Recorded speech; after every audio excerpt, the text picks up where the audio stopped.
નમસ્કાર દર્શક મિત્રો, સચા હિન્દુસ્તાની ન્યૂઝ સાથે હું વૈશાલી પોબારુ સ્વાગત છે આપ સૌનું કરીશું નજર આજના સમાચાર પર। દેવભૂમિ દ્વારિકા જિલ્લાથી શ્રાવણના પ્રથમ સોમવારે નાગેશ્વર મહાદેવ મંદિર ભક્તોથી છલકાયું। ભવ્ય શિવ પ્રતિમાના દર્શનનો લાવો। દેવભૂમિ દ્વારિકા જિલ્લાના નાગેશ્વર મહાદેવ મંદિર ખાતે શ્રાવણ માસના પ્રથમ સોમવારે ભક્તોની ભીડ ઉમટી હતી। વિશ્વવિખ્યાત દ્વારિકા મંદિરથી માત્ર 17 કિલોમીટરના અંતરે આવેલ આ તીર્થધામ સ્વયંભૂ જ્યોતિર્લિંગ માટે પ્રસિદ્ધ છે। ભક્તો અહીં 85 ફૂટ ઊંચી શિવ પ્રતિમાના દર્શન કરવા અને શિવલિંગ પર અભિષેક કરવા પહોંચ્યા હતા।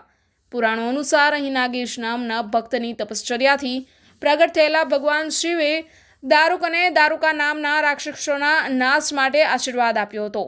શ્રી કૃષ્ણે પણ આ ધામે પૂજા કરીને પશુપતાસ્ત્ર પ્રાપ્ત કર્યાનું શાસ્ત્રોમાં પણ ઉલ્લેખ છે। આજે પણ આ પાવન સ્થાને ભક્તિભાવથી પૂજા અર્ચના થાય છે। આ મંદિરનો જીર્ણોદ્ધાર ગુલશન કુમાર ટ્રસ્ટ દ્વારા કરવામાં આવ્યો છે। મંદિરના પેટા વિસ્તારમાં આવેલા નાગેશ્વન નામના સાંસ્કૃતિક વન અને કમળ સરોવર પણ આકર્ષણનું કેન્દ્ર છે। શ્રાવણ માસ અને મહાશિવરાત્રિના દિવસે અહીં ભક્તિ મેળાનું ભવ્ય દ્રશ્ય સર્જાય છે। Bureau report, Devbhumi Dwarka, Sacha Hindustani news channel. વધુ સમાચારો જોવા માટે બન્યા રહો સચા હિન્દુસ્તાની ન્યૂઝ ચેનલ પર।